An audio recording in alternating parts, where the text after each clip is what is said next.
Mary Celeste didn't begin life under that name. When she was first built in the 1860s, she was called the Amazon, and from the start, she seemed cursed. She crashed, she was repaired, she changed owners, and eventually, she was reborn under a new name, Mary Celeste. But sailors are superstitious people, and a ship with a violent past rarely inspires confidence. A captain who knew the sea.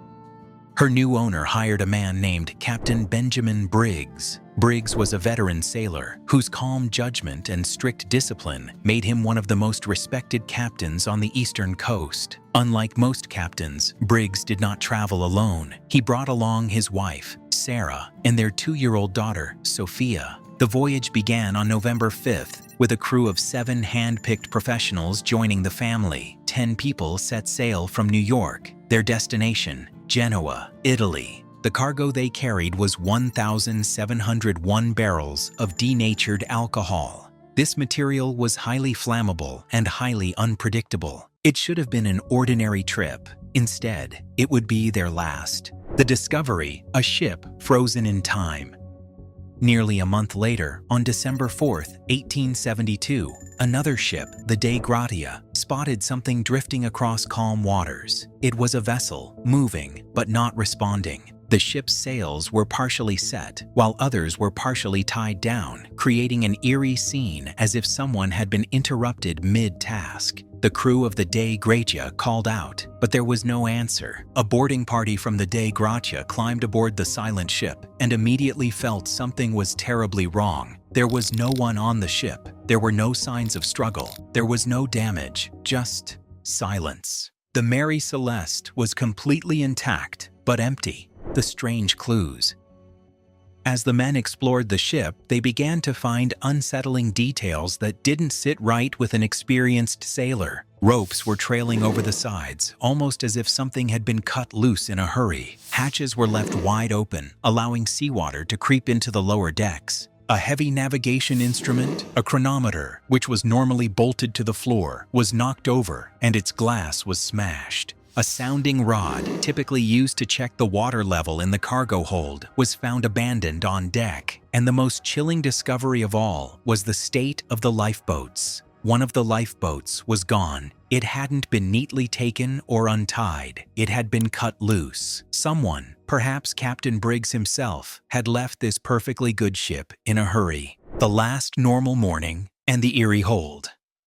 The logbook, found open inside the captain's cabin, provided the final, heartbreaking clue. Captain Briggs had been writing calmly and clearly, with every hour accounted for, until 8 a.m. on November 25th. There was nothing unusual or ominous written in the last entry. Whatever happened to the 10 people aboard the Mary Celeste, it happened after that entry, and it happened fast. The state of the hold and the missing crew. The mystery only deepened when the boarding party checked the hold. The lower decks held about 3.5 feet of water. This was enough to be noticeable, but not nearly enough to sink a vessel of that size. In fact, it was described as normal water for a ship that had been sailing for weeks. It certainly wasn't panic-worthy. This normal water level made the missing lifeboat even more unsettling. The crew had left behind food still on the table and personal effects, suggesting a sudden, mandated evacuation rather than a long-planned departure. No sailor would willingly leave a seaworthy ship for a small, open lifeboat in the vast, unforgiving Atlantic. The calm condition of the vessel was completely at odds with the violent decision to abandon it. Why would 10 people abandon a perfectly good ship in the middle of the open ocean? And most importantly, where did they go? Failed explanations.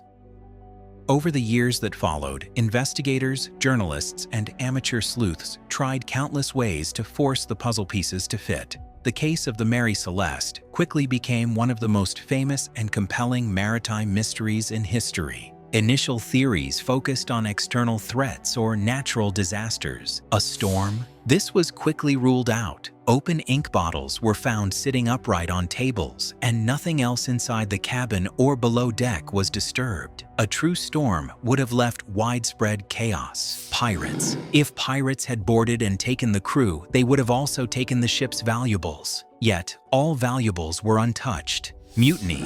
A mutiny would almost certainly involve violence, but there were no bloodstains, no weapons drawn, and again, nothing stolen.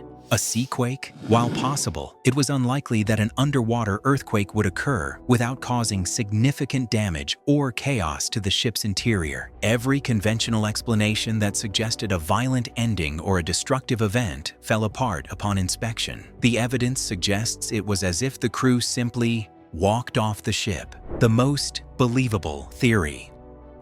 Only one theory has ever felt close to possible, and it involves the unique nature of the ship's cargo. The cargo was thousands of barrels of denatured alcohol. This theory suggests that the alcohol had been leaking fumes. These volatile fumes, combined with the hot enclosed space of the hold, created a danger that was silent, invisible, and terrifying. A spark, or even a simple shift in temperature, could trigger a violent explosion. The theory suggests this wouldn't be a destructive explosion that would tear the ship apart, but rather a massive, deafening fireball. Such an event would be loud enough to terrify even the most seasoned crew, sending an immediate signal of existential danger. In the ship's logs, Captain Briggs had reportedly mentioned hearing strange noises below deck in the days leading up to the last entry. If the fumes became overwhelming, and if an explosion seemed imminent, a logical, albeit desperate course of action would be to evacuate. There is a strong chance that Captain Briggs ordered the crew to temporarily evacuate to the lifeboat, tying it to the ship with ropes to wait things out until the danger passed or the air cleared. This would explain why the crew departed quickly, cutting the lifeboat rope, but left the ship itself completely undisturbed. However, the margin for error was non-existent.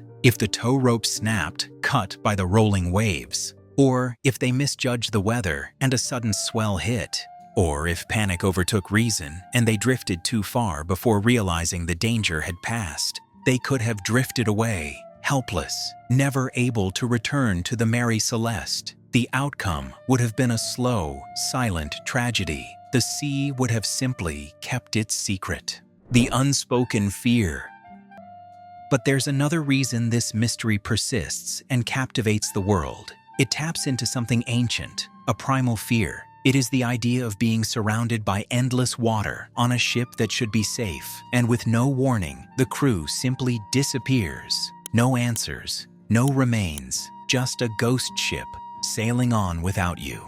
The sea keeps its secrets. To this day, not a single trace of the crew has ever been found. The Mary Celeste remains one of the ocean's most chilling riddles, a reminder that even in calm waters, the sea keeps its own secrets, and sometimes it doesn't give them back.